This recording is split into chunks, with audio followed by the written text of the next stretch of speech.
And I started looking around the room, seeing, did somebody die? Are we okay? As I was checking people's pulses. And I realized that the productivity improvements that we've layered in with AI allowed us for the first time to step back and say, we can actually grow and achieve more without more money. Wow. Now that's just the early trappings of something very powerful. My name is John Santaferraro, and this is The Digital Analyst, where AI makes sense and digital dominance begins. The Digital Analyst with John Santaferraro, powered by Insight Jam. I talk to AI analytics and data companies almost every day, and almost all of them are making bold statements about AI, and all of them are touting what they call the amazing capabilities of AI, especially within their product. I've heard every claim that can be made about AI, and I'm hearing them made publicly by, let's call it the collective voice of software vendors worldwide. I've heard it all. Generative AI can reason. Generative AI is now sentient. Consulting companies won't exist in 10 years, maybe 5 years. Software engineering will be entirely done by AI. Causal AI, it's here already. AGI, maybe in the next few years.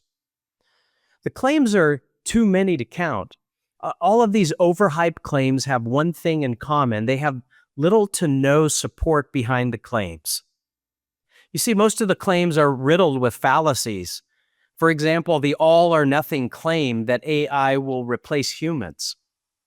We're plagued with short timelines that can never be met to create urgency. We're being presented with far too many cherry-picked benchmarks, when in reality, AI is still plagued with legal and ethical blind spots, and copyright infringement remains an open issue. In this world of overstated capabilities, understated timelines, and unfounded claims, I was excited to meet a CEO that makes bold claims and operates out of integrity. I'm talking about Steve Lucas, the CEO of Boomi, the unified data engineering platform. It was almost 2 years ago, Steve made these two statements that seemed improbable at the time. One, that not far down the road, there would be more agents than employees in most enterprises. Two, that he was requiring everyone in his organization to use AI. We're already seeing the dawn of agentic AI. SoftBank CEO Masayoshi Son declared that his company plans to deploy the first billion AI agents by the end of 2025, with trillions more to follow. The agent invasion may not have fully arrived, but it is imminent. Steve was right and well ahead of the market. To hear the rest of the story, stay tuned to this episode of The Digital Analyst, where Steve Lucas shares his secret to staying ahead of the market, the impact of his decision to require AI use in his company, the story of his personal use of AI, and where all this might be taking us. To top it off, you will want to hear a CEO's perspective on how to cut through the hype and become an AI-driven leader. So grab a glass of wine or a cup of coffee and join me, not on my Tuscan farm in the hills between Florence and Lucca, but right here in Agadir, Morocco. Tune in to the full episode, which was recorded right at the Boomi World Tour in London. Join me for The Digital Analyst. A big digital welcome to Steve Lucas. Welcome to The Digital Analyst. Thank you. I am super excited to be here. We got some heady stuff to talk about today, but thank you for having me on. Yeah, you bet. It's heady stuff, but I love that as a leader, I see you as a man who is very personal. You're personally involved with your company Oh yeah. and your people, and you care. And when I read your book, I'm going to start with this because I thought it was really cool. You have a personal connection to technology that I think you carry with you. Do you mind sharing a little bit about that? I'd be happy to. Yeah, I am alive and breathing every day because of technology. I'm a type 1 diabetic. If you want to read the whole story, read the book. I was diagnosed in my early 20s, and technology from that time to now, I'm not in my early 20s anymore. But at 52, it's been amazing to see how technology has evolved. My life changed completely the day I was diagnosed, but it also changed the day I got my automated sensor that I wear on my arm, and then my insulin pump that I just stick on my side. And those technologies talk to each other. So first of all, I'm incredibly appreciative of the women and men who innovated and built that technology. But I'm also aware that life didn't really change just when I got the sensor and it would tell me what my blood sugar was. It didn't just change when I got my insulin pump and it would administer it. It's when the two spoke to each other, that powerful integration. And by the way, the actual AI behind that determines, oh, blood sugar's high, or you just ate, and it's constantly determining the amount of insulin I need, or was I exercising? That level of intelligence has changed my life. I am literally alive because of it. There's not a moment that I'm not grateful for the integration that this technology has. I'm a cyborg. Well, no wonder you're the CEO of an integration company. Yeah. I know it's an integration company, but also an automation company Right. and an activation company. That's right. Yep. I got that part. But you've said a couple of things over the last couple of years, and when you said them, you were the first person that I heard say those kind of things. So I want to start with those because I think it's significant. First of all, you were the first person I ever heard say that there would be more AI agents in companies than there would be employees. How did you come up? This was 18 months ago. And we have this agent tsunami that's hitting us now, but how did you come up with that 18 months ago? Tell us a little bit about what you meant and what's happening. Well, I mean, part of it is, as a matter of convenience, I am the CEO of an integration and automation company. So I'm constantly thinking about ways to automate. I think I had a very similar bewildering experience to everybody else in kind of late 2022. We all started using ChatGPT, and you typed in the, make a song about my kids in Yoda language, and you're kind of scratching your head going, how do I reverse engineer? What is a large language model or a pre-trained transformer? And just dissecting that at the time. But what it led me to believe early on was, well, inside of any business, any enterprise, there are extraordinarily complex and nuanced tasks that have to be completed by humans. And up until now, largely, those tasks, it was really tough for technology to get those things done. Hence knowledge workers, right? We can interpret tasks, plan ahead, and figure out what's the logic in the middle to get something done. It turns out that large language models and pre-trained transformers are pretty good at that. I had this moment. It literally hit me like a lightning bolt that these agents, and by the way, I first thought of the term from the Matrix. That's where I was like, well, there's agents there. Those are bad agents. Those are not the kind. But if we could have good agents that did good things for systems, boy, wouldn't that be powerful? And then I started thinking about just the complexity of the world that we live in and how many different tasks, even something as simple as a human filling out a spreadsheet. Well, it's not one task. There's hundreds of micro tasks and inspection and planning. And I started to think, we're going to have not even billions, but trillions of these things. They're going to outnumber humans 100 to 1, 1,000 to 1. And I may be wrong. It might be 1,000,000 to 1 in the end. We don't know. But that moment certainly led me to assert that then. And I feel a little vindicated now. But the reality is I think we're not even in the bottom half of the first inning on this stuff. Wow. Wow. Wait, it strikes me as well that there's already AI embedded in a lot of things that we use. We just don't even know it's there because nobody talks about it. And in our phones, what type of artificial intelligence is already there? Yeah. And nobody walks around saying, "Oh, that this is AI enabled. It's just there." And I think it'll be with these agents. There's going to be trillions of them, but we won't necessarily know that they're there. Right. So it's There will be ambient everywhere. Yes, yeah. Even simple things like when you're on your phone and it's predicting the next word when you're typing out a text. I mean, that's AI at work. Well, awesome prediction because it's here, it's happening. That's right. The second thing that you said that I had never heard anybody say was you stood up and made a requirement for all of your employees to use AI. That's right. It's like, so I think that was more, I think it was at least a year ago or more, the timing. Yeah. What happened and how is that going? What's the result? So we have, we made the requirement. I can safely say that 80% plus of all of our employees use AI daily. That's writing code. Wow. That's using, we even have a homegrown agent called Boomi, that we have grounded and trained on everything from our licensing, pricing, packaging, to all of our conversations on all of our Slack channels with all of our customers and internally. So here's the beautiful part. One of the goals that we set out was to resolve all customer issues 50% faster than we did pre-AI. Wow. And we have achieved that and then some.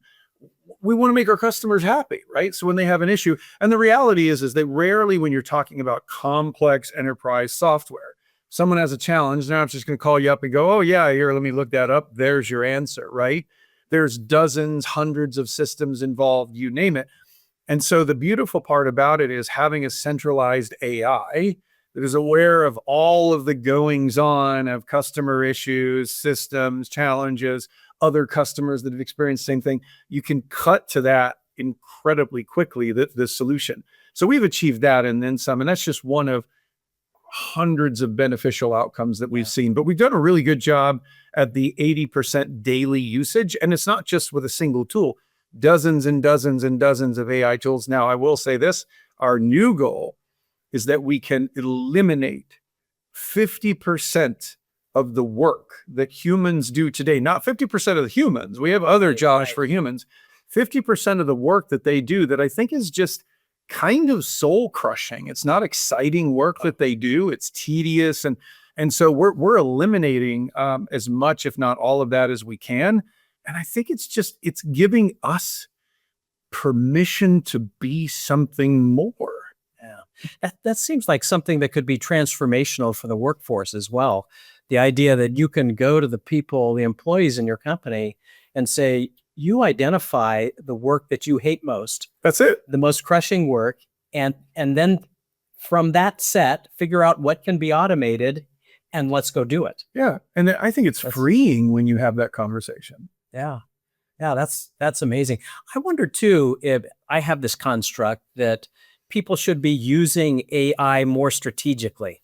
For example, and C-level executives should be not just doing ordinary stuff or task-oriented things with AI, but having AI evaluate strategy, vision, execution plans at the highest level to be able to orchestrate that. Managers using AI to manage people better, to manage projects better. Yep. Individual contributors being more strategic in their work and letting AI do some things, but also using AI to align with corporate goals and objectives and things like that. Are you seeing anything like that in your organization? Yeah, 100%. Well, I'll start with me. I use AI, and specifically, I'm a heavy ChatGPT user, although I do use Anthropic.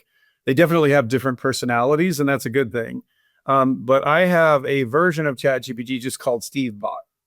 Yeah. SteveBot is aware, and by the way, I've got really tight password control on it. But SteveBot is aware of all of my my direct reports, my leaders, so my chief revenue officer, chief marketing officer, and I have conversations about my observations on their personalities, what motivates them, and I actually ask Steve Bot every single Monday morning to take a look at my calendar and ask me what's the most productive version of the week that I can have. And I get just a rich list of ideas back, number one. But I find that more than anything, you know, the concept or idea of the past is like everybody used to keep a journal, right? You keep a journal, keep your thoughts and all that.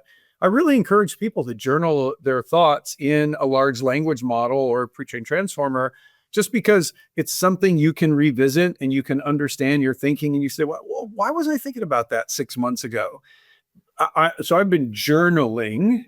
Oh, wow. In Chat GPT a lot. That's a little scary. It's a little scary, but I think it's the future, right? Is journaling and having that just continuous conversation.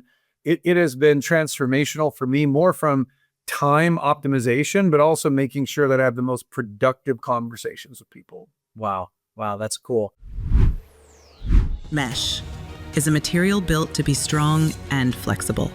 Mesh is an interaction creating alignment and power. Mesh is a behavior that brings people together. And now Mesh is a new model of trust networks from Insight Jam, driven by enterprise experts for professional decision makers who recognize the moment we are in, where the world of work collides with AI. The greatest mesh of all.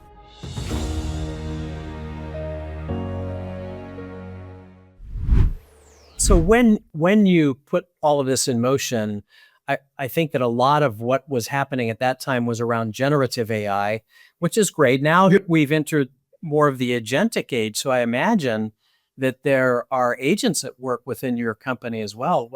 We have hundreds. What does that look like? Well, we have, so I kind of lost track of the exact number. I know it's hundreds now. So what we did is we kicked off an initiative. So this wasn't just like, hey, everybody's going to use AI. Let's go buy ChatGPT, and now you can ask it to make joke of the day. Right. And that counts as using AI. What we did was we took one person from every single department in our company, and Boomi's a large software organization. So we took one person from HR, one from legal, one from finance, one from engineering as well. And we said, your job is no longer to be an HR business partner. Your job is to build AI agents that act as either an HR business partner or augment an HR business partner. We're not looking to replace people. What we're looking to do is create superhumans that can do their job 10 times more effectively. That's what we want to do. So this group of like 30 to 40 people, it's probably like right 35-ish, that we trained on how to use Boomi's agent builder capability to go look at problems that they're hyper familiar with. Like, for example, an accountant that does reconciliations with expense reports at the end of the quarter. Awful job. I'm not saying for the accountant, but like, they don't like doing that work. Who likes going through and looking through expense reports? Nobody likes doing that work. And we've created an agent that helps do that. Another one, expense reports. The bane of my existence is expense reports. Like, for me, it should be as simple as take a picture of a receipt and text it to an agent, and it combines, consolidates, and approves automatically. And we've eliminated all expense report labor and work inside the company, all of it. So the creation of expense reports, the approval of expense reports, because honestly, they just suck. And nobody likes doing them. And so we've done that. And there are hundreds and hundreds of these examples where every time, like take expense reports. So the average employee at Boomi, we determine spends around somewhere between 17 to 20 hours a year just working on expense reports. Times thousands and thousands and thousands of employees, you're talking about hundreds of thousands of hours wasted. And so we've given that back to our team members. And, you know, the cool thing is we're not talking now about like, well, hey, now that you're doing less of that, let's just do more work. We actually talk about more lofty goals. Like, well, do we have time to do some community service as a company? Do we have time so there's other things that you can do with your time besides more work. It's just, I find it just empowering to give people back time with AI. Yeah, that's incredible. I mean, wouldn't it be amazing if we could get back to a 40-hour work week for people, right? It To would be great. send them home to their families, to their friends, if they Yeah. don't have families that are near, whatever, right? Just to give them a life back. Yeah, if the worst case scenario is you get to go home early on a Friday, I think we've done a good job. Yeah, I think maybe we can return to the Silicon Valley days of a big party on Friday afternoon every week by the corporate pool, you know? Yeah, exactly. It's- Lofty goal. I love it. That's awesome. So your company, as far as I'm concerned, becomes you're not just doing AI technology, enabling AI technology with your integration platform. You're a model for companies on how to Hmm. how to be transformed by AI. Yeah. I think often in software about the kid that's building something that we do in the garage somewhere that I'm unaware of. And so I can say this, I have a healthy dose of paranoia. I do. And you have to if you're going to survive and thrive in software. It's a thing. And AI has been, without a doubt, next to our people, the second most transformative force at our company. Our people are always number one, because at the end of the day, I'm not going to say that AI doesn't program itself, because it does. But it has been the most transformative technological force that I have seen in my 30 plus years in software. This is superior to phones, the internet, cloud computing, ubiquitous connectivity. And by the way, all of those megatrends contributed to where we are now with AI, right? You're not going to have the conversation with ChatGPT without chips and data center and power and all the other things that matter in this, technological marvel that we call AI. But it has been so extraordinarily transformative. And I'll put a bow around it this way. As CEO of a software company, I'm used to, we do this thing where we go around the sun one time and then everyone comes to me and asks for more money. That's the game we play, right? Well, we've gone around the sun one time. I need more money for whatever, more for sales or marketing, because you have to grow. And in order to grow, you need to grow your operating expense as well. And that is an accepted tradition that we all celebrate once a year, right? Some on fiscal years, some on calendar years. This year, no one came to me for more money. And I started looking around the room, seeing, did somebody die? Are we okay? I was checking people's pulses. And I realized that the productivity improvements that we've layered in with AI allowed us for the first time to step back and say, we can actually grow and achieve more without more money. Wow. Now that's just the early trappings of something very powerful. Sounds like a new book. Yes. Sounds like a new book. Well, the last book I wrote, this one on AI and stuff, I wrote it before ChatGPT largely, which is frustrating because now I probably use ChatGPT, but man, I think if this continues to pay off, how extraordinary will that be? Yeah, I guess I think of the software industry, and it's made up of software companies who deliver software to a customer and they use it. But your story is enough to be able to promote in your customers the same kind of transformation. 100%. It's almost like you become the consultants without having to be, because it's just your story. You share your story and they can replicate that, and you know the best practices, and you extend not only your software, but you extend your story. That's right. To your customer. Well, and I have yet, if the sales pitch from Boomi is like, hey, do you want to be more efficient? Like, what company would say like, no, not really? Yeah. Yeah. So, all right, you have hundreds of agents now, and you're going to have thousands, and there's going to be millions or billions of these things. Isn't that a little risky? What do we have to put in place, or what are you putting in place? Yeah. To kind of, develop them and orchestrate them. Right. Well, there's a whole, if you look back in the history on the history of software, and really you have to go back to the history of organizations. Organizations have been built around humans, and those humans have built administrative systems. CRM is an administrative system. HCM is an administrative system. ERP, accounting, all these systems that we know today when we say ERP, CRM, blah, blah, blah, those are all administrative systems. And those systems have to evolve to incorporate agents. And there are large swaths of those systems that you just won't need. You and I were chatting before this, and I was sharing with you this company, that this potential customer said, well, hey, we're looking at Boomi to be kind of our integration automation platform, but you guys don't do data quality. I said, And so I literally opened my laptop and I opened up, we have an agent designer that lets you build agents on the fly just using English language. So you can vibe code your way to an agent. Thank goodness, because, I'd be in trouble otherwise. And I just said, create an AI agent that, as new opportunities are in Salesforce, I want you to go ahead and verify the address on the US Postal Service website. Go. And it just created it. 30 seconds, we've got a functional agent. It's ready to be connected to Salesforce.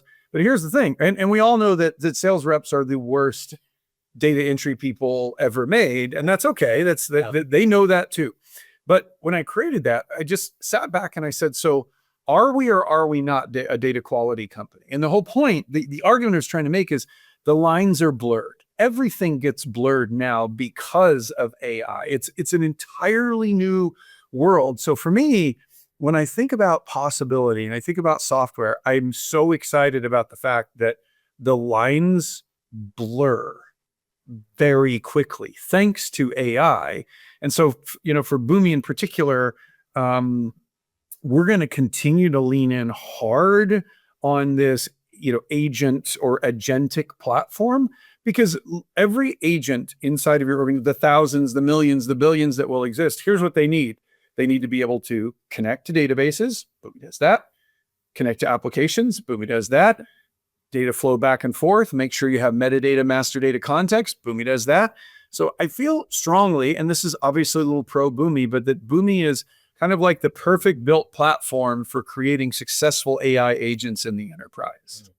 Wow, that's awesome. It's coming fast, and I think it's going to do exactly what you said it would do. It's going to outnumber the employees, which brings me to my next question: is what's your new radical statement? You had two. You were I heard it from Steve Lucas. Yeah, the way I tell the story. I love that.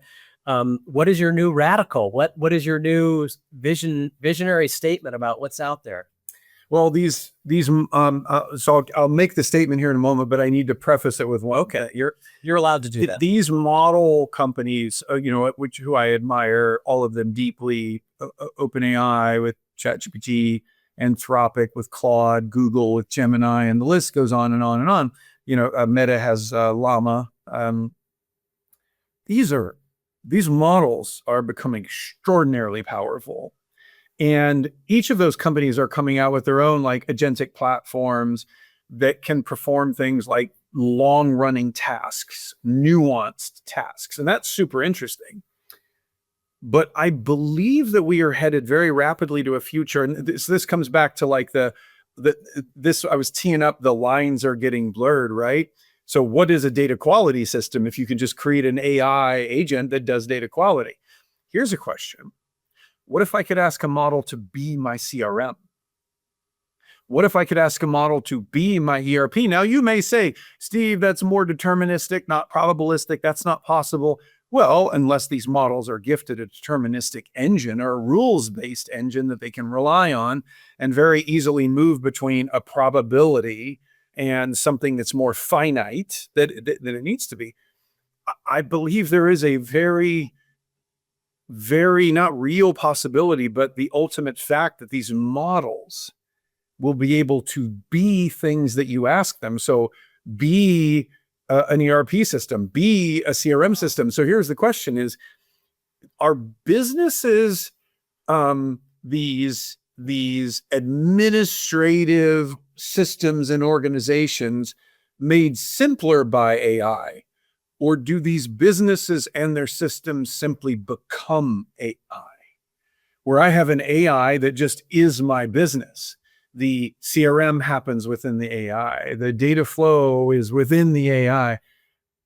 I don't think we're that far off from that possibility. And it seemed outlandish. Look, 5 years ago, all this stuff that we're talking about now, like it's totally normal, right? Like, Yeah. it was science fiction just 5 years ago. Really, if you go back to 2017, like when Google first wrote the paper, all you need is attention, right? And then OpenAI was kind of founded on that premise. That was not that long ago. That was 2017, right? And 5 years ago, if you had told me, you and I'd be sitting here today talking about, well, I can just create an AI that just magically does, I would have thought you're crazy. And here we are. So do I believe that a system as complex as we believe it may be, like CRM, can be simply logically generated or instantiated in real time in an AI model? Actually, I think it can. And I think that our businesses over time become more self-driving enterprises as cars have become self-driving cars. Unlock better leads through Solutions Review events. Welcome to Data Demo Day. Expert Roundtable, Solution Spotlight featuring Monte Carlo, Cohesity, Denodo, Cloudflare, High Gear, Broadcom, Next Things. Boost your brand with a webinar that shares comprehensive use cases, real-time product demos, and an interactive Q&A. All broadcast live to LinkedIn, YouTube, and Zoom from our Boston studio, or even on location. Fill your sales funnel with high-quality targeted leads. And contact us today by visiting solutionsreview.com/virtual events. Such an interesting concept because if you give a car a destination, there may be 7 ways to get there, and it can make a decision actually on which way to go. But it'll get you there. It will get you there, and so I wonder if it wouldn't even be just one CRM system, because think of the diversity of salespeople as an example, and not all salespeople are alike. That's right. You have the Lone Rangers, you've got the relationship people, and a lot of the way that they operate is based on who they are as a person. So they just need to get from point A to point B. That's right. And so you could actually have my personalized CRM would operate. I happen to be extremely relational, right? And I love people. Yeah. And when I managed more, even though I'm managing projects, I really manage people. And everything is centers around those relationships. So I can actually do that. And I do that in a very different way than somebody who is very task-oriented, very... Indeed. So each salesperson can have their own CRM system. I think you're absolutely right. I think the experience can be incredibly bespoke to every single individual. And so before we wrap, I will offer up this evidence to you. So about that future. Yeah. I don't think it's that far off. Why, including Boomi, by the way, does everybody and their dog either have a gajillion agents that they've created, right? SAP, I saw on LinkedIn this morning, the Joule agents, and there's like a whole page of them now. They're all over the place. And then Salesforce has Agentforce, and ServiceNow has their agent builder. Why? Why do that? Why does everyone and their dog have an agent builder? Well, I'll tell you why. The experience all consumer experiences, which are generally hyper optimized for individuals, right? I have a cool experience. It's generally on my phone to start, trickles over into the enterprise. So what is your experience, everybody watching or listening? What is your experience today? Well, if you have a question, do you Google it anymore? Or do you go to ChatGPT and just ask the question? Because the problem I have with Googling things now is I have to ask a question, and then I get a little bit of information, and then I have to ask more questions, and then more questions. Rarely am I directed exactly to the answer immediately. People don't want more questions. They want the answer to the question, right? And ChatGPT creates that experience. But I can have this conversation with this thing. Oh, tell me more about that. What do you think about that? So I can have a conversation with it. You can't in the enterprise today. In business, I can have a conversation with my business about itself yet. But we are not long. We are not long from, I'm not going to log into Salesforce. I'm not going to log into Workday. I'm not going to log that's such an antiquated concept. I will have a conversation with a large language model and say, hey, I had a great sales call today. I met with Bob. over at the customer, super awesome, and he committed to a follow-up. And then the rest is going to be invisible to me. Mark Benioff, a brilliant guy, he knows that. Why does he have Agent Force? Because he needs agents that can talk to salespeople to have that conversation. The same with Workday, the same with ServiceNow, the same with SAP. Everyone knows that the UX that we built as part of that administrative system, gone. You'll have one conversation with one intelligent entity, and then it will disseminate the information, log into systems, clean up the data before it goes in. All of that's going to happen. And that will be the way that we work. Now I'm talking with my hands. That will be the way that we work in less than 24 months. Wow, that's this thing is moving so incredibly fast. I find as an industry analyst, it's moving too fast for me to keep up with. And so I'm gonna put you on the spot as a CEO. Yes. What advice do you have for other CEOs, for other C-level executives trying to keep up with this? And it's not just the knowledge of it. That already is impossible, just trying to know all that's going on. But there's also the issue of technology adoption. Technology is moving fast, but it takes time for companies to adopt technology within their workforce.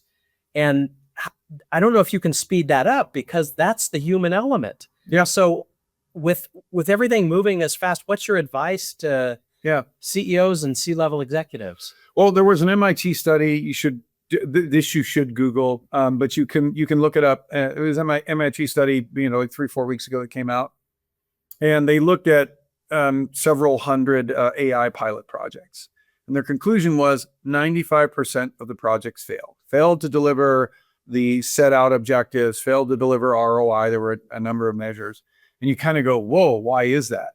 And 3 things they cited, and I'm not selectively picking. These are the major 3 at the beginning of the study. It says integration, automation, and education. So the AI lacked the integration to the enterprise systems. It lacked the tie-in to the workflow, into the automation to participate in the enterprise. That is literally what we do at Boomi, is we integrate your systems, your applications, your AI. We automate your databases, your applications, your AI. This is what we do. So my advice to CEOs is, and CIOs as well, is you have to create, when you have this very asymmetric, uneven landscape of technology, you need to create as much symmetry as you can, that flat paved asphalt over the top. That's literally what our business is for and about, is if you want to go quickly and innovate quickly with AI, I think every smart CEO out there knows, I got to go fast with AI, but you're going to get mired down by complexity every single time. You need the integration automation platform that activates AI, and that's literally what we do. That's awesome. And if you can get the basics in order, you move quickly to value creation with the AI. Steve, thank you so much. My pleasure. For joining here on The Digital Analyst. What a pleasure. I hope we can do this again sometime. Indeed, me too. Thank you. Thanks everyone for joining. Hey, thank you so much for joining this episode of The Digital Analyst. If you enjoyed what you heard, do me a favor, like and subscribe right down below. You're going to be subscribing to the InsightJam.com YouTube channel, where there's already over 1 million followers, over 700 videos. There's great content there. And make sure and put a bookmark on my podcast, The Digital Analyst. We'll be back in a couple of weeks. If you want to connect with Steve Lucas, check him out at Boomi.com. You can also find his latest book on Amazon, Digital Impact, and you can find him on LinkedIn. Connect with him there. Start a conversation. If you want to connect with me, you can find me at LinkedIn, FerraroConsulting.com, or go to thedigitalanalyst.ai. We will see you again in a couple of weeks. Powered by Insight Jam.